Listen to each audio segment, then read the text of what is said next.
Assalamualaikum warahmatullahi wabarakatuh. Bertemu lagi dengan saya Febri Nopimasari pada pembelajaran matematika peminatan kelas 11. Kita akan melanjutkan materi kemarin ya, yang Pak Nasrul sudah berikan, yaitu di bab 2 itu mengenai rumus jumlah dan selisih sudut. Nah, sekarang kita lanjutkan mengenai rumus sudut ganda.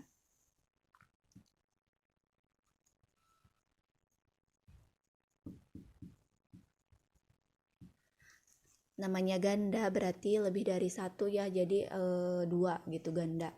Nah, untuk rumus sudut ganda ini tidak terlepas biasa dari sinus, kosinus, dan tangen. Nah, rumus yang pertama mengenai sin ya, sin 2A. Nah, sin 2A ini artinya yaitu sin A ditambah A. Nah, untuk penguraiannya sebenarnya tidak jauh dari rumus jumlah selisih sudut. Kalau di selisih sudut dan jumlah itu A dan B. Nah, kalau sekarang kebetulan sama A dan A ya. Jadi kalau diurai sin A ditambah A itu nanti akan menghasilkan sin A dikali cos A ditambah cos A dikali sin A. Nah, karena ininya sama ya, antara sin A dikali cos A itu sama dengan cos A dikali sin A, hanya saja penempatannya yang berbeda, maka hasilnya yaitu menjadi 2 sin A dikali cos A. Jadi ketika ditanya rumus dari sin 2A yaitu 2 sin A dikali cos A ini ya, gitu. Tinggal sekarang masuk ke rumus yang kedua. Rumus yang kedua yaitu cos 2A ya. Cos 2A berarti ini artinya cos A ditambah A. Nah, kalau diuraikan cos A ditambah A ini jadi cos A dikali cos A dikurangi sin A dikali sin A. Nah, ketika cos dikali cos ini bakal jadi hasilnya cos kuadrat A. Ini dikurangi sin dikali sin berarti jadi sin kuadrat A. Nah, ini 1. Nah, jadi ketika ditanya cos 2A, rumusnya cos kuadrat A dikurangi sin kuadrat A. Tetapi di sini juga bisa diturunkan lagi dengan rumus identitas trigonometri, di mana rumus identitas trigonometri ya. Identitas trigonometri itu rumusnya yaitu masih ingat tidak, sin kuadrat A ditambah cos kuadrat A sama dengan 1. Jadi kalau mau mencari cos kuadrat A berarti 1 dikurangi sin kuadrat A gitu. Kalau mau mencari sin kuadrat A berarti tinggal dibalikan, berarti 1 dikurangi cos kuadrat A. Nah, ini bisa dirubah, yang cos kuadrat A-nya jadi 1 dikurangi sin kuadrat A dikurangi lagi sin kuadrat A gitu ya.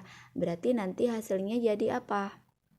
Jadi 1 dikurangi ini min jadi min 2 sin kuadrat A. Nah, ini rumus kedua dari cos 2A ya. Rumus kedua. Kalau rumus ketiganya gimana? Nah, kalau rumus ketiganya tinggal ganti yang kalau tadi mengganti cos kuadrat A, sekarang ganti yang sin kuadrat A gitu ya. Nah, cos kuadrat A kita tetap cos kuadrat A dikurangi yang sin kuadrat A itu sama dengan 1 dikurangi cos kuadrat A. Ya, jadi jawabannya gimana nanti? Ini cosnya ada gimana? Ya, kita tinggal ini dalam kurung boleh ya. Jadi gimana? Tinggal tulis lagi di sini cos kuadrat A min 1 tambah cos kuadrat A gitu. Ya, jadi jawabannya gimana? Cos tambah cos berarti 2. 2 cos kuadrat A dikurangi 1. Nah, ini untuk rumus cos yang ketiga. Nah, ini rumus cos yang ketiga. Jadi bisa cos kuadrat A dikurangi sin kuadrat A, bisa 2 dikali cos kuadrat A dikurangi 1, bisa 1 dikurangi 2 sin kuadrat A, seperti itu. Kita masuk ke rumus yang ketiga. Rumus yang ketiga itu tan 2A. Tan 2A itu artinya tan A ditambah A. Berarti tan A ditambah A itu kalau diuraikan tidak jauh, tan A dikali tan A ya, kemudian dibagi 1 dikurangi tan A dikali tan A, jadi hasilnya tan A dikali ini tan A ditambah tan A, maksudnya dibagi 1 dikurangi tan A dikali tan A ditambah tan A yaitu 2 tan A. Nah, dibagi 1 dikurangi tan kuadrat A gitu ya. Nah, ini untuk rumus tan itu. Nah, untuk contoh soal misalkan jika diketahui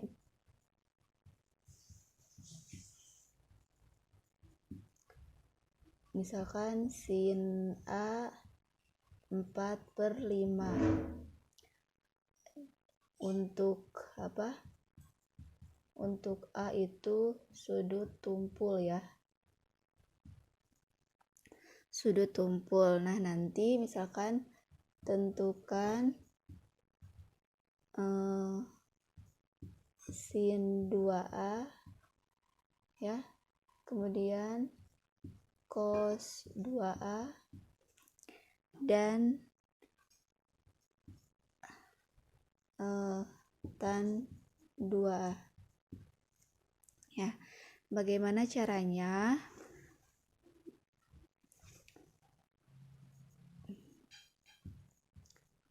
Karena ini ada penekanan ya, untuk A itu sudut tumpul. Nah, kira-kira kalau sudut tumpul itu kemungkinannya ada di kuadran 1, 2 atau 3, 4 gitu ya. Kalau perkiraannya antara 1 dan 2, kira-kira sudut tumpul itu ada di mana? Nah, sudut tumpul itu kalau digambar seperti ini ya.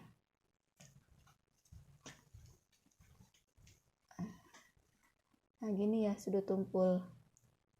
Dan biasanya lebih dari 90 derajat.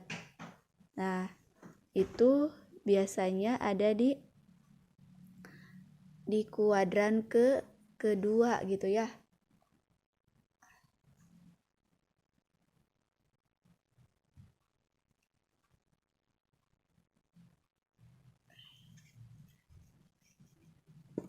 Ada di kuadran kedua gitu ya. Agak miring ini. Nah, ibaratnya ini sudut tumpul biasanya ada di kuadran kedua. Kalau di kuadran kedua berarti ya kuadran 2. Kuadran kedua itu yang nilai positif itu apa? Sin ya. Sin itu nilainya positif. Nah, gitu. Secara formula ya kita tulis lagi sin A itu ini berarti sudut A. Ini sudut A ya. Sin A itu 4/5. Oke. Ini tuh formulanya tuh depan miring ya.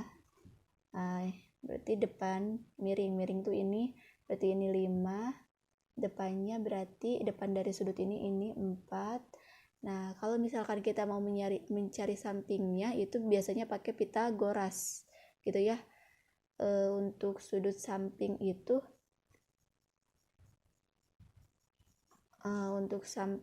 berarti nanti akar dari 5 kuadrat dikurangi 4 kuadrat biasanya. Jadi akar dari 20 berapa? 25 dikurangi 16 sama dengan akar 9. Akar 9 itu berapa? 3 gitu ya. Jadi di sini itu 3.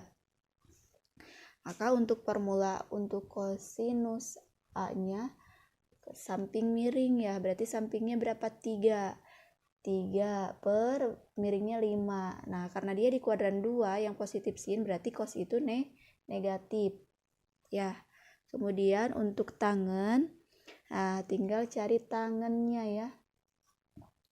Tangen A. Tangen A itu formulanya depan samping. Nah, tangen juga sama nilainya negatif karena dia di kuadran kedua. Depannya berapa? 4. Berarti sampingnya 3. 4/3.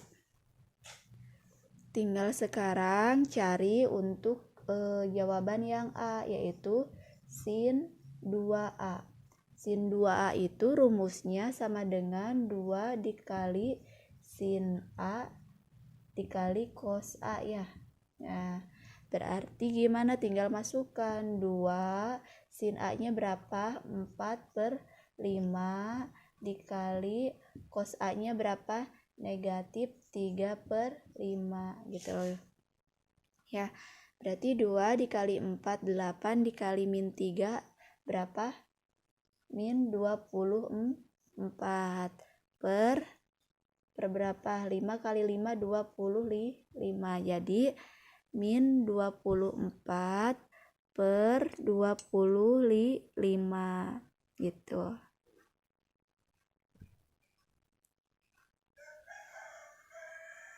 Nah, sekarang kita cari untuk yang B. B itu ditanya cos 2A. Rumusnya itu cos kuadrat A dikurangi sin kuadrat A. Cos kuadrat A berarti cosnya tinggal dimasukkan, negatif 3/5 dikuadratkan dikurangi sin berapa? Itu 4/5 dikuadratkan. Oke, berarti hasilnya berapa? 3 pangkat 2, negatif 3 pangkat 2 itu 9 per 5 pangkat 2 itu 25. Kemudian dikurangi 4 pangkat 2 16, 5 pangkat 2 25.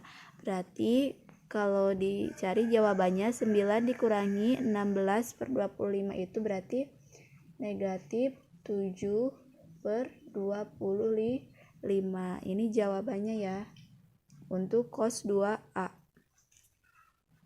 Nah, sekarang yang C itu tan 2A. Artinya 2 dikali tan A ya dibagi 1 dikurangi tan A. Boleh seperti ini, boleh, atau boleh pakai rumus perbandingan kemarin tan ya. Tan 2A. Tan itu kan rumusnya apa? Berarti sin 2A dibagi cos 2A. Itu terserah mau pakai yang mana. Mau pakai yang ini boleh, mau pakai yang ini boleh gitu. Tan 2A. Tan 2A itu bisa sin 2A dibagi cos 2A. Tadi sin 2A itu negatif 24/25 dibagi cos 2A itu negatif 7/25. Nah, nanti bisa tinggal dikali silang. Jadi min 24/25 dikali berapa? Dikali 25 per negatif 7. Ini coret. Hasilnya berapa? 24/7 gitu ya. Nah, bisa seperti ini. Kalau pakai yang ini berarti tinggal masukkan di sini. Berarti 2 dikali tan itu negatif 4/3 dibagi berapa? 1 dikurang ini ya, maaf, tan kuadrat A ini dikurangi berapa? Negatif 4 ya, negatif 4/3 dikuadratkan. Hasilnya berapa kira-kira? Ini negatif 8/3 ya dibagi ke 1 dikurangi 16/9. Hasilnya kira-kira berapa? Kita uraikan ya di sini. Di sini min 8/3 gitu, atau boleh gini lah, min 8/3 dibagi, ini kan bisa dilihat 9 dikali 1 tuh 9, karena ini, atau misalkan kalian pusing bolehlah ini karena penyebutnya 9, jadi nanti 9/9 dikurangi 16/9. Jadi artinya min 8/3 dibagi 9 kurangi 16 itu min 7/9 gitu ya. Nah, kalau misalkan diurai nanti bakal gimana? Tinggal diginiin, min 8/3 dikali silang 9/7, tapi ininya minus gitu ya. Ini tinggal dicoret, hasilnya 3, ini dicoret, 8 kali 3 24/7 gitu. Bisa seperti ini.